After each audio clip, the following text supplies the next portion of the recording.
오늘 우리에게 주신 하나님 말씀 사무엘상 17장인데요. 우리 함께 교독은 40절부터 49절까지 우리 한 절씩 교독하기로 하겠습니다. 제가 먼저 사무엘상 17장 40절 봉독합니다. 손에 막대기를 가지고 시내에서 매끄러운 돌 5을 골라서 자기 목자의 제구 곧 주머니에 넣고 손에 물매를 가지고 블레셋 사람에게로 나아가니라. 블레셋 사람이 방패된 사람을 앞세우고 다윗에게로 점점 가까이 나아가니라. 그 블레셋 사람이 둘러보다가 다윗을 보고 업신여기니 이는 그가 젊고 붉고 용모가 아름다움이라. 블레셋 사람이 다윗에게 이르되 내가 나를 개로 여기고 막대기를 가지고 내게 나왔느냐 하고 그들의 신들의 이름으로 다윗을 저주하고 그 블레셋 사람이 또 다윗에게 이르되 내게로 오라. 내가 내 살을 공중의 새들과 덜 짐승에게 주리라 하는지라. 다윗이 블레셋 사람에게 이르되 너는 칼과 창과 단창으로 내게 나아오거니와 나는 만군의 여호와의 이름 곧 내가 모욕하는 이스라엘 군대의 하나님의 이름으로 내게 나아가노라.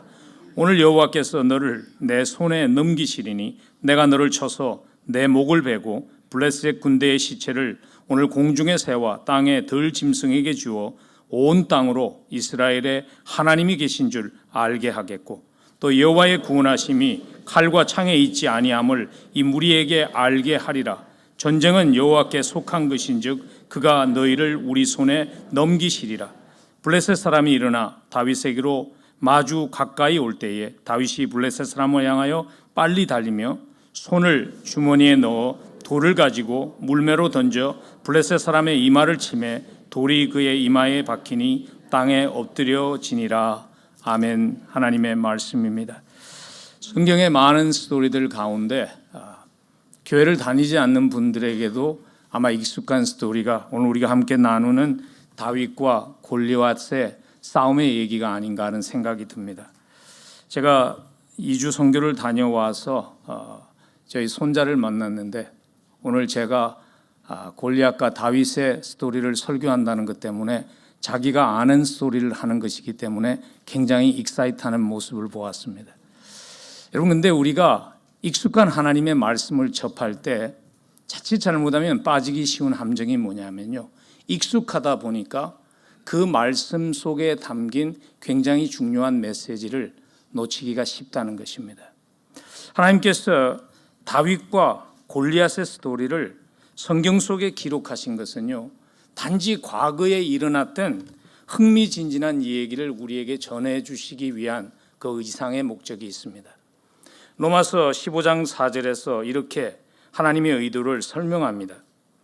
무엇이든지 전에 기록한 바는 우리의 교훈을 위하여 기록된 것이라.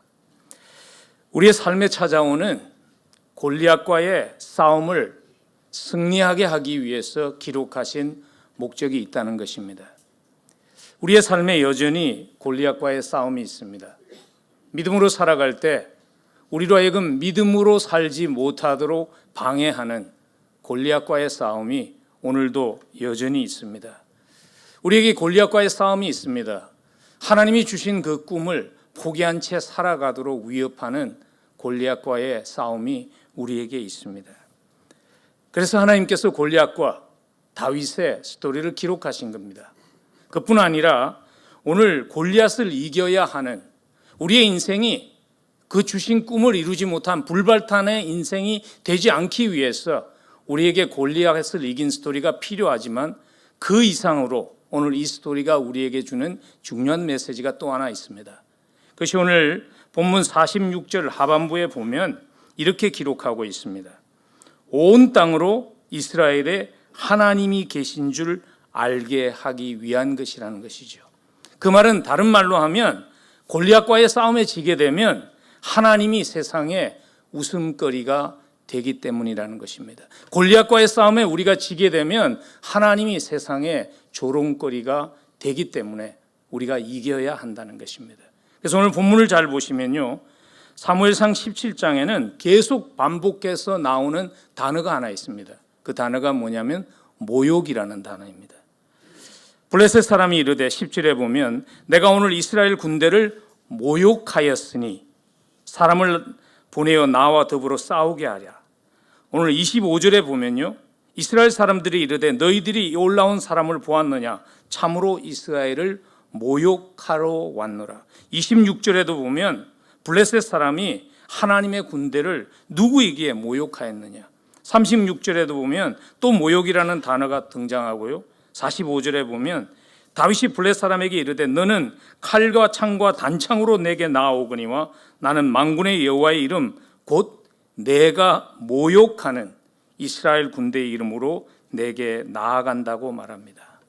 하나님의 자녀가 믿음으로 살아가면서 우리의 인생의 골리앗과의 싸움에 지게 될 때, 하나님의 교회가 우리 앞에 서 있는 믿음을 방해하는 골리앗과의 싸움에 지게 될 때 우리 하나님이 조롱거리가 되기 때문에 그 싸움을 이겨야 하는 이유가 있다는 것입니다.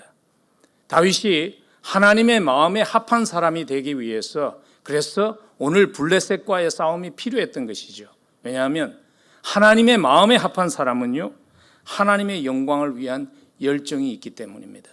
하나님이 모욕받는 것을 참을 수 없기 때문입니다. 우리가 하나님의 마음에 합한 사람으로 성숙해 가면서 골리앗과의 싸움을 이겨야 하는 이유도 동일합니다. 왜냐하면 하나님의 명예가 걸려있기 때문입니다. 여러분들의 삶에 오늘 싸우고 있는 골리앗은 어떤 모습의 골리앗인지요? 우리 인생에 다 골리앗이 있습니다. 우리가 이겨야 하는, 하나님이 나의 하나님이라는 것을 세상이 우리를 통해서 보기 위해서 우리가 이겨야 하는 인생의 골리앗들이 있습니다.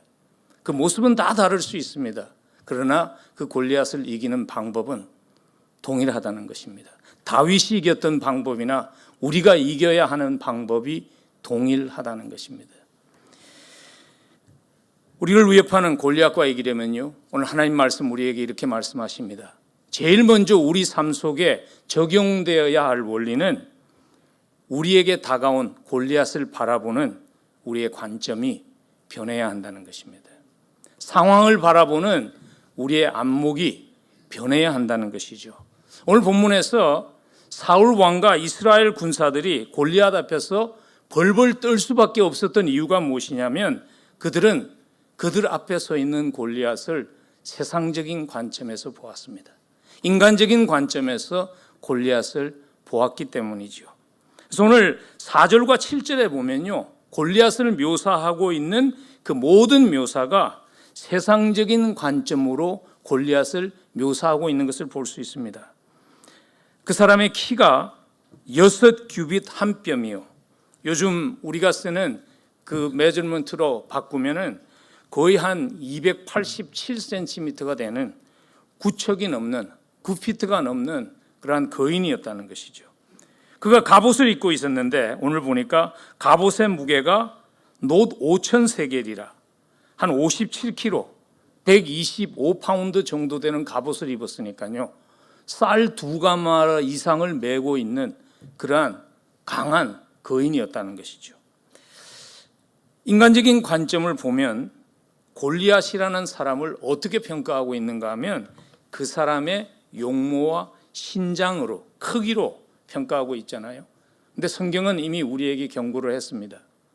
용모와 신장을 보지 말라고. 사무엘상 16장 7절에서 여호와께서 사무엘에게 이르시되 그의 용모와 키를 보지 말라고 하셨죠. 근데 사울과 이스라엘 군인들은 세상적인 관점에서 보았기 때문에 골리앗에게 압도된 것입니다. 그러나 골리앗 앞에서 조금도 흔들리지 않았던 다윗이 달랐던 이유는 뭐냐면 보는 관점이 달랐습니다.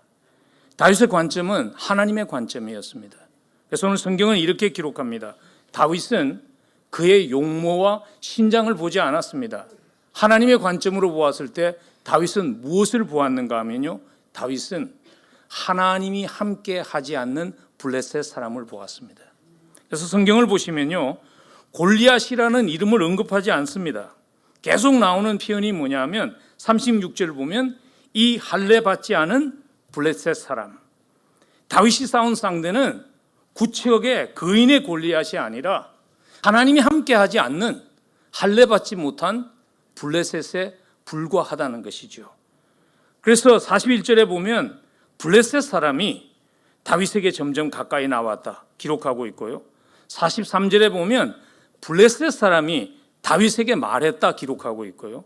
45절에 보면 다윗이 골리앗에게 얘기한 것이 아니라 다윗이 블레셋 사람에게 말했다고 기록합니다. 왜냐하면 다윗의 눈에, 다윗의 관점, 하나님의 관점으로 볼 때 다윗 앞에 서 있는 골리앗은 하나님이 함께하지 않는 한 블레셋 인간에 불과했다는 것입니다. 우리는요, 똑같은 상황을 두고 여러 가지 관점으로 그 상황을 볼 수 있습니다. 그리고 그 상황을 어떤 관점에서 보는가에 따라서 우리는 상당히 다른 결론에 도달할 수 있습니다. 찰스 앨런이라는 저자가 God's Psychiatry라는 책에서 사람에게는 누구나 세 종류의 관점이 있다. 세 종류의 안목이 있다는 거예요. 그 첫 번째는 뭐냐면 신체적인 시력이 있다. 눈에 보이는 대로 보고 판단하는 것이죠. 정신적인 시력이 있다. 그것은 보이는 그대로가 아니라 합리적인 이성으로 분석하고 나온 결과를 우리가 본다는 것이죠. 그리고 마지막으로 보는 방법은 영적인 시력이 있다. 하나님을 하나님의 관점에서 보는 시력이라는 것입니다. 성경을 보면 자기 인생에 찾아온 골리앗을 이긴 사람들은요, 한 가지 공통점이 있습니다. 그게 뭐냐면 그들은 영적인 시력으로, 하나님의 시력으로, 하나님의 관점으로 볼 수 있는 사람들이었다는 것입니다.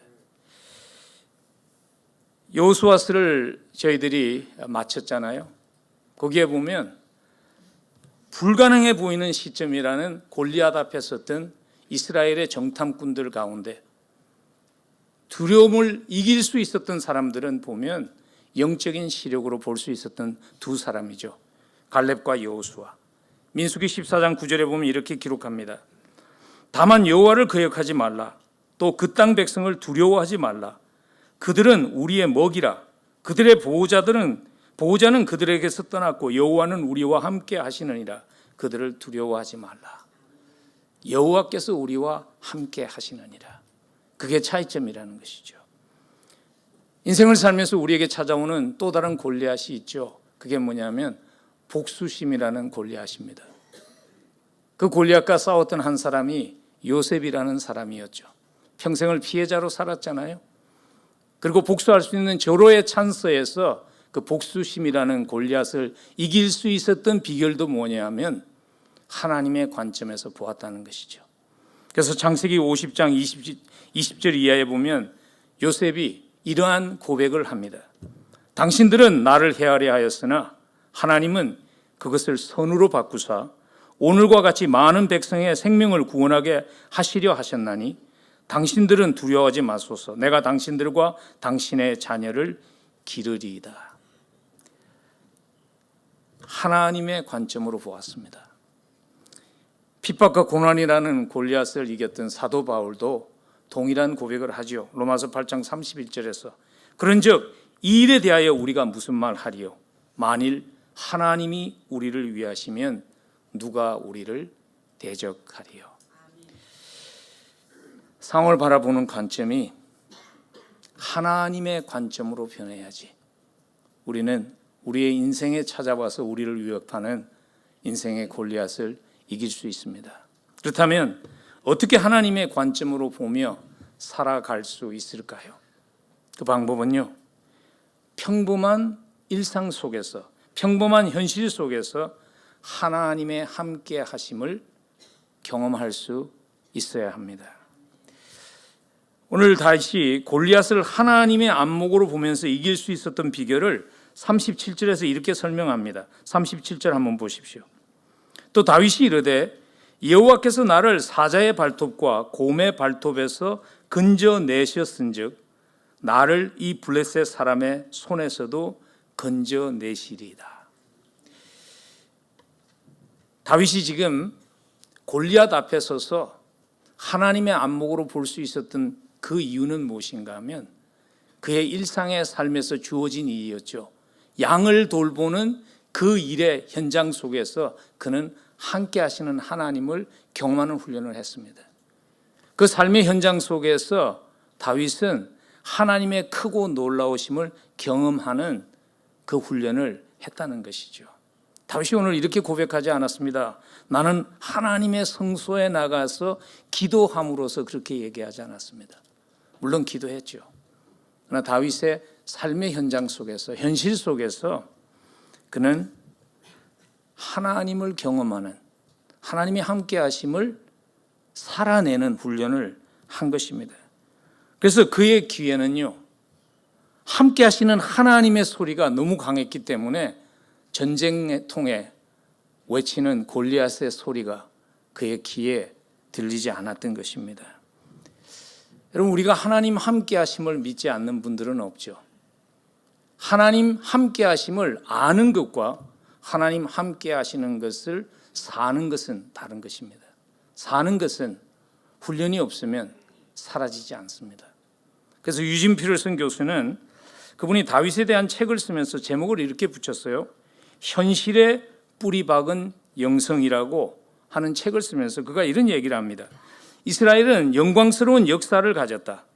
아브라함, 모세, 여호수아, 사무엘 등 그러나 아무리 영광스러운 것이라 하더라도 역사는 그 누구도 구원할 수 없다. 신앙의 길은 각자가 처음부터 배우는 방법밖에 없다. 삶의 현장에서 여러분들이 처해 있는 매일매일의 삶 속에서 하나님을 경험하는 훈련이 있을 때 우리 인생에 골리앗이 찾아온 위기 앞에서 우리는 하나님의 눈으로 볼 수 있는 것이죠. 그래서 이런 말을 하지 않습니까? 위기는 이미 준비된 인격을 드러나게 하는 시간이라고. 오늘 동일한 상황 가운데서요, 사울 왕과 다윗이라는 사람이 판이하게 다른 반응을 보였던 이유가 뭐냐면 그들이 평범한 일상 가운데에서 살아갔던 모습이 달랐기 때문입니다. 다윗이 오늘 골리앗 앞에서도 조금도 당황하지 않는 모습을 보였던 이유는 그는 일상 가운데에서 하나님을 경험하는 삶을 살았죠. 그래서 사무엘상 16장에 보면 다윗을 이렇게 표현합니다. 다윗이라는 사람이 사실 사무엘상 16장에 등장하잖아요. 근데 우리가 조금 이해하고 지나가야 되는 것은 성경을 쭉 읽다 보면 사무엘상 16장과 17장인데 16장에서 분명히 다윗이 사울왕 앞에서 수금을 탔잖아요. 근데 17장에서 사울왕이 다윗을 알아보지 못합니다. 그 이유는 뭐냐면 다윗이 그 일을 마치고 고향에 돌아가서 또 목동으로 상당히 지냈던 시간이 지난 후에 좀 성장한 그러한 청소년이나 그 나이의 사람으로 다시 쓰게 된 것입니다. 근데 성경에서 보면 다윗을 사무엘 왕에게 처음 소개할 때요, 이런 표현을 씁니다. 사무엘상 16장 18절 하반부에 보면 여호와께서 그와 함께 계시더이다. 그가 어떤 사람입니까를 묘사했는데 그는 하나님이 함께하는 사람입니다는 표현을 씁니다. 평소에 하나님과 교제하며 하나님을 경험하는 삶을 살았기 때문에 주변 사람들이 그를 보며 하나님의 함께 하심의 향내를 맡은 것이죠. 여러분, 그 샤핑 가시잖아요. 샤핑 가셔서 어디에 들어갔다 나왔는지에 따라서 향내가 다르잖아요. 커피집에 갔다 나온 사람은 커피 냄새가 납니다. 근데 향수 가게에 들어갔다 나온 사람은 향수 냄새가 납니다. 다윗은 하나님과 함께하는 삶을 살았기 때문에 하나님의 향기가 주위 사람들에게 느껴질 수 있었던 것이죠. 근데 그와는 반대로 사울 왕은요, 하나님의 향기를 그의 삶 속에서 맡을 수 없었죠. 왜냐하면 사울은 하나님과 함께함에 관심이 없는 사람이었습니다. 더 직선적으로 표현을 하면 사울이라는 사람에게 있어서는 하나님의 함께하심이라는 것이 성가신 일이었습니다. 귀찮은 일이었습니다. 왜냐하면 하나님의 함께하심이 자기가 하고 싶은 일을 하지 못하게 방해하는 방해거리가 된 것이죠. 그래서 사울이 왕이 된 후에 불순종을 계속하게 된 것은요, 그것은 우발적인 액시던털한 실수가 아닙니다. 그것은 그의 의도적인 삶의 모습이었습니다. 예를 들자면은 하나님의 시간을 기다릴 수 없어서 사무엘 선지자가 도착하기 전에 왕이 제사장의 역할을 대신하며 하나님 앞에 제사를 드렸던 사건 기억하시죠? 그때 사무엘 선지자가 사울을 이렇게 책망합니다. 사무엘상 13장 13절에서 사무엘이 사울에게 이르되 왕이 망령되이 행하였도다. 여기서 지금 망령되이 행했다는 이 히브리 단어 샤칼이라는 단어는요, 하나님에 대해서 경솔한, 하나님을 가볍게 여기는 행위를 나타내는 단어입니다. 사울에게 있어서는 하나님이 그렇게 중요하지 않았어요. 하나님이 나를 어떻게 생각하는가가 그렇게 중요하지 않았어요. 그에게 더 중요한 일은 무엇이었냐면 사람이 나를 어떻게 생각하는가 하는 것이었죠. 그래서 그 이후에 이어지는 또 한 가지의 실수인 그 실수가 아니라 의도적인 실수죠. 아말렉과의 전쟁에서 이기고 난 후에 하나님께서 명령하셨죠. 모든 것들을 다 처분하라고. 근데 그가 아말렉과의 싸움에서 이긴 후에 짐승들 중에서 좋은 것들을 숨기잖아요. 살려두잖아요. 그때 그 모습도 뭐냐면 그는 하나님께는 관심이 없었던 거예요. 하나님이 날 지금 어떻게 보는가는 관심이 없었던 거예요. 그래서 그의 삶에는 사람 냄새로 가득 찬 것이죠. 그래서 사무엘상 15장 12절에 가면 사울이 갈멜에 이르러 자기를 위하여 기념비를 세웠다고 기록합니다. 근데 여기서 그 기념비라는 히브리 단어 야드라는 단어가 뭐냐면 나의 수고로 이루어진 일을 의미하는 탑을 세웠다는 거예요. 그래서 한글 성경에 자기를 위해서 기념비를 세웠다고 번역을 한 이유가 그거죠. 내 잘난 것을 나타내기 위해서 기념비를 세웠다는 것입니다. 하나님으로 가득 차 있어야지 하나님의 향기가 나는데 사람으로 가득 차 있으니까 사람 냄새가 날 수밖에 없었던 것이죠. 여러분, 우리 자신은 어떤지요? 혹시 우리는 너무 나로 채워진 거 아닐까요? 내가 너무 많이 채워졌기 때문에 하나님이 채워질 자리가 없는 그러한 모습이 혹시 우리의 모습이 된 것은 아닐까요? 여러분, 사람을 만나면 알잖아요. 사람을 만나면 느낄 수 있잖아요. 굉장히 인기 있던 대중 가수였죠. 연세 좀 드신 분들은 아시는데 굉장히 인기 있는 가수일 때 삶의 허무함을 느끼고 몸부림치다가 예수님을 만나고 그 이후에 목사님이 되셨죠. 이분이 하덕주 씨라는 분이 자기 마음을 표현했던 고백을 표현한 노래를 썼죠. 가시나무라는 노래. 그 가사가 저로 하여금 참 많은 생각을 하게 했어요. 제가 잠시 인용할게요. 내 속에 내가 너무나 많아 당신의 쉴 곳이 없네. 내 속에 헛된 바람들로 당신의 편할 곳이 없네. 내 속에 내가 어쩔 수 없는 어둠 때문에 당신의 쉴 자리를 빼앗고 내 속에 내가 이길 수 없는 슬픔 때문에 무성한 가지나무 숲 같네. 그러면서 이렇게 마치죠. 내 안에 내가 너무나 많아 당신의 쉴 곳이 없네. 혹시 내 속에 내가 너무나 많은 것은 아닐까요? 그래서 하나님이 차지할 수 있는 공간이 없기 때문에 우리는 사람의 냄새를 풍기고 있는 것은 아닐까요?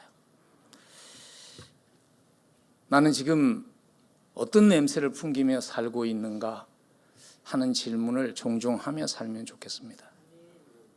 여러분의 자녀들이, 여러분들의 배우자들이, 여러분들의 주변에 있는 많은 사람들이 어떤 냄새를 맡을까요? 사람의 냄새를 맡을까요? 아니면 내 속에 내 인생을 주장하고 계신 하나님의 향기를 맡을까요? 저는 우리의 삶이 그리스도의 향기 나는 삶 되기를 간절히 축복합니다. 마지막으로 어떻게 인생의 골리앗 이길 수 있을까 하는 질문에 대한 답을 오늘 본문은 우리에게 이렇게 주십니다. 타협하고 안주하라는 유혹을 단호하게 거절할 수 있어야 된다고. 우리가 하나님의 무한한 가능성에 사로잡혀서 하나님의 안목으로 상황들을 보고 살아가려고 그럴 때 항상 그러지 못하도록 방해하는 시험들이 있죠. 여러 가지 모습으로 찾아옵니다. 때로는 비난이라는 모습으로 찾아올 때도 있고요. 때로는 동정심이라는 모습으로 찾아올 때도 있어요. 예를 들자면 분수를 알고 살아야지 네가 그걸 어떻게 해? 그런 비난의 모습으로 찾아올 때도 있고요. 때로는 그건 뭐 믿는다고 꼭 그렇게 살아야 돼? 하는 어떻게 보면 좀 동정해주는 나를 아껴주는 듯한 그러한 목소리로 다가올 수도 있지만 그것이 하나님의 하나님 되심을 경험하지 못하게 한다면 나로 하여금 하나님의 하나님 되심을 경험하는 것을 타협하고 포기하게 한다면 거절할 수 있어야 한다는 것입니다. 오늘 다윗의 삶을 보아도요. 하나님의 크고 놀라우심을 골리앗과에서 싸움에서 경험하려고 그럴 때 그를 유혹하고 중단하게 하는 그러한 테스트가 있었죠. 제일 첫 번째 테스트는 형들의 비난하는 음성이었죠. 28절에 보면 큰형 엘리압이 이렇게 말합니다. 다윗에게 노를 바라여 이르되 내가 어찌하여 이리로 내려왔느냐? 들에 있는 양들을 누구에게 맡겼느냐? 나는 내 교만과 내 마음의 완악함을 아노니 내가 전쟁을 구경하러 왔도다. 너 양 맡긴 건 어떻게 했어?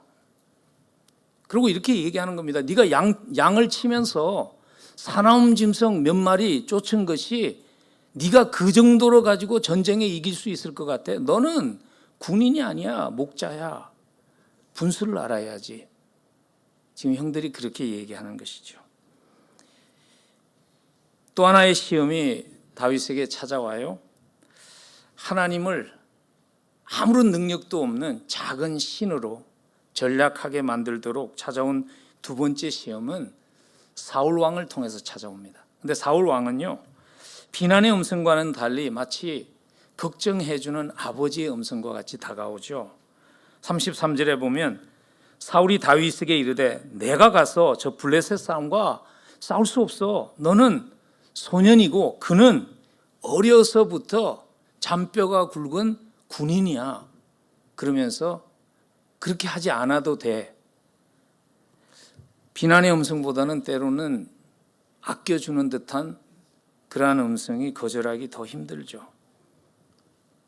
그러나 그게 어떤 채널을 통해서 오든지 간에 우리로 하여금 하나님의 크고 놀라우심을 경험하며 사는 것에 방해거리가 된다면 그걸 단호하게 거절할 수 있어야 합니다.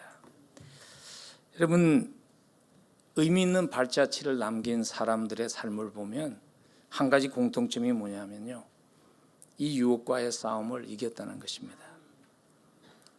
어려움 없이, 포기하고 싶다는 그 유혹과의 싸움 없이 의미 있는 발자취를 남긴 사람들은 없습니다. 한 스토리가 생각이 났어요. 유혹의 소리를 이기지 못했기 때문에 그럭저럭 살아갈 수밖에 없었던 한 사람이 생각이 났습니다.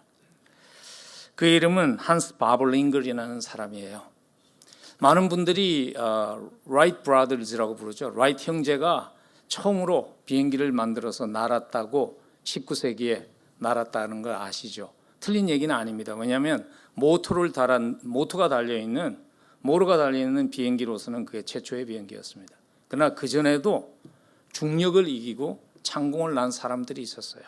그 중에 하나가 한스 바버링글이라는 독일에 살았던 16세기에 살았던 사람이었어요. 알프스 산에 올라가 가지고요, 자기가 만든 기구를 타고 창공을 날았어요. 그 당시에 사람이 난다는 것은 상상할 수 없는 일이었거든요. 근데 날았어요. 그 소문이 퍼졌어요. 그랬더니 그 주교가 그 얘기를 들은 거예요. 한스 바버링글이 중력을 이기고 창공을 날았다고. 근데 때 맞추어서 그때 왕이 그 지역을 방문하게 된 겁니다. 그때 주교가 한스 바버링글을 정치적인 목적으로 이용하기 위해서 요청을 합니다.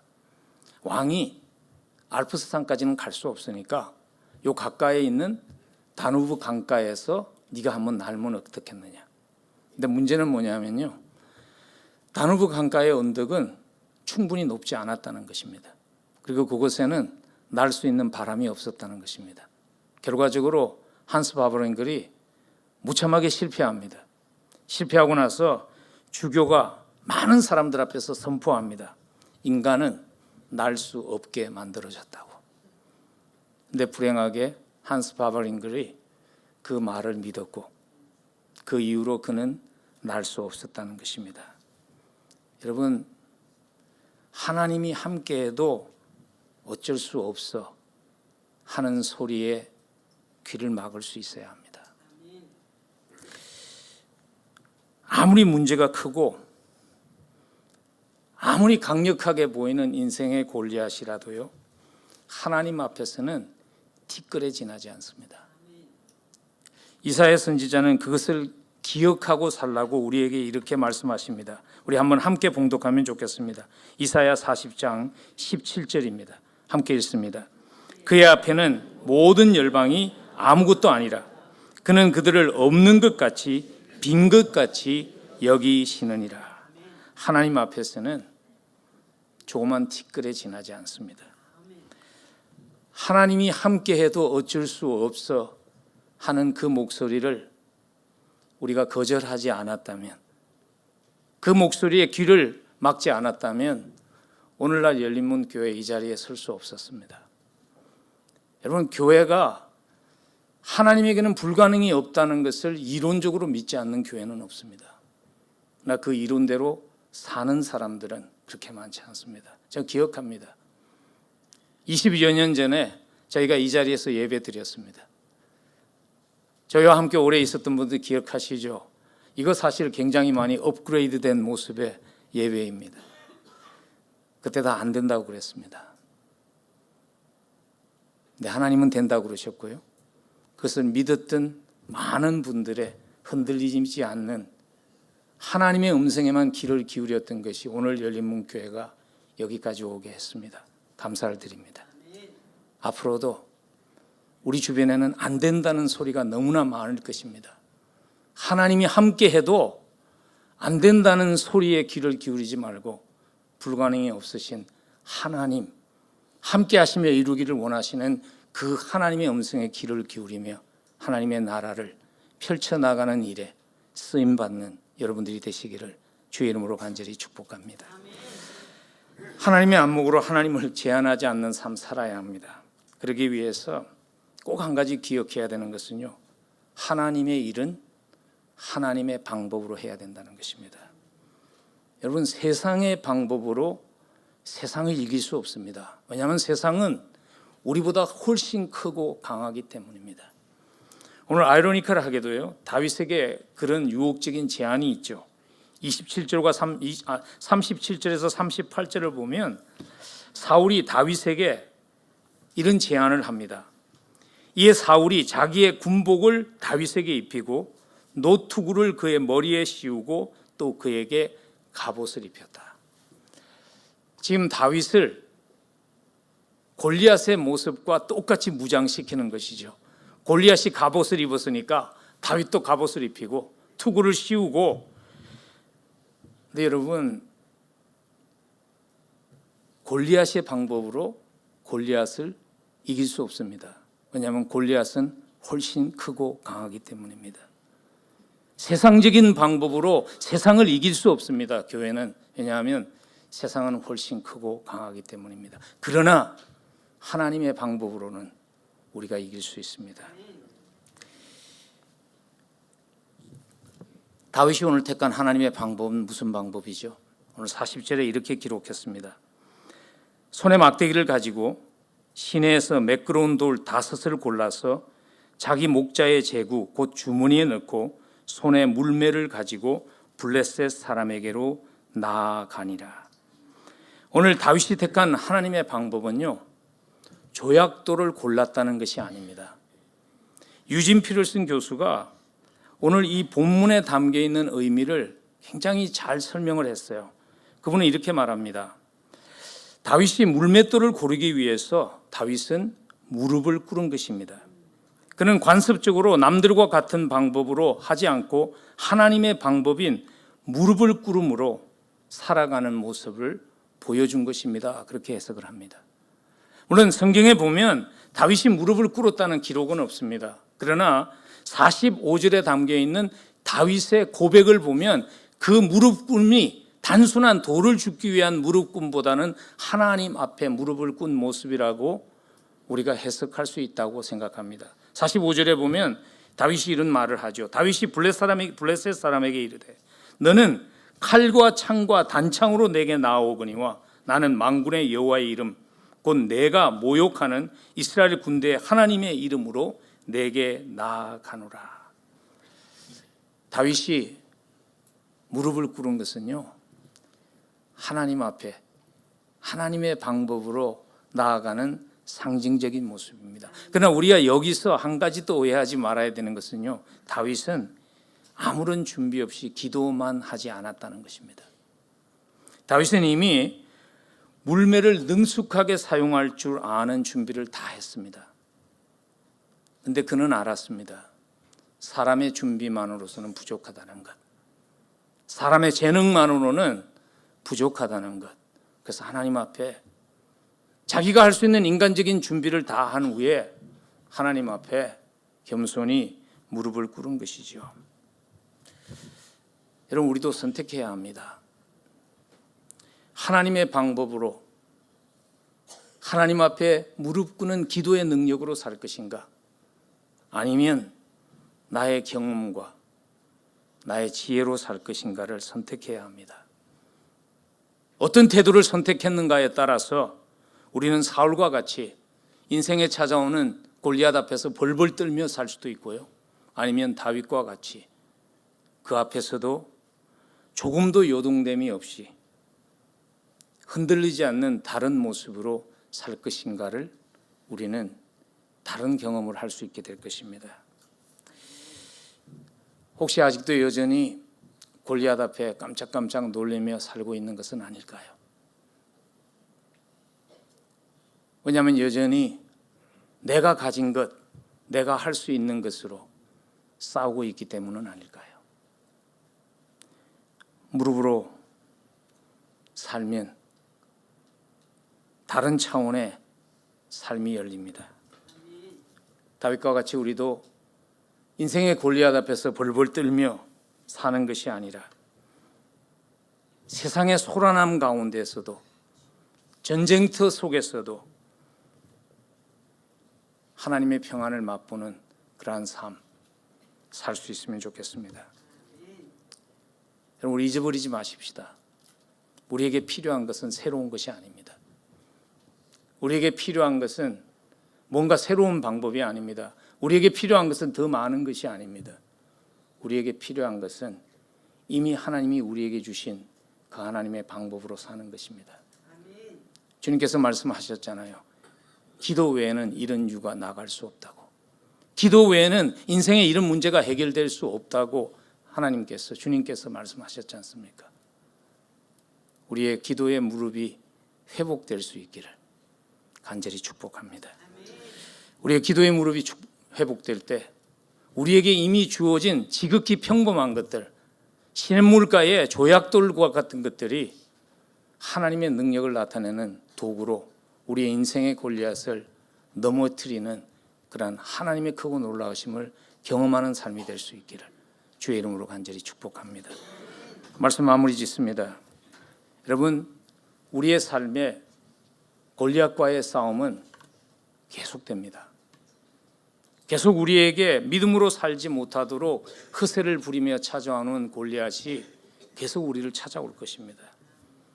오늘 이 자리에도 여러분의 인생의 골리앗 앞에 서 있는 분들이 계시지 않습니까? 그 싸움 피할 수 없습니다. 하나님 오늘 우리에게 이렇게 말씀하십니다. 세상적인 방법으로 싸우지 말라고. 세상적인 방법으로 세상을 이길 수 없기 때문에 하나님의 방법으로 싸우라고.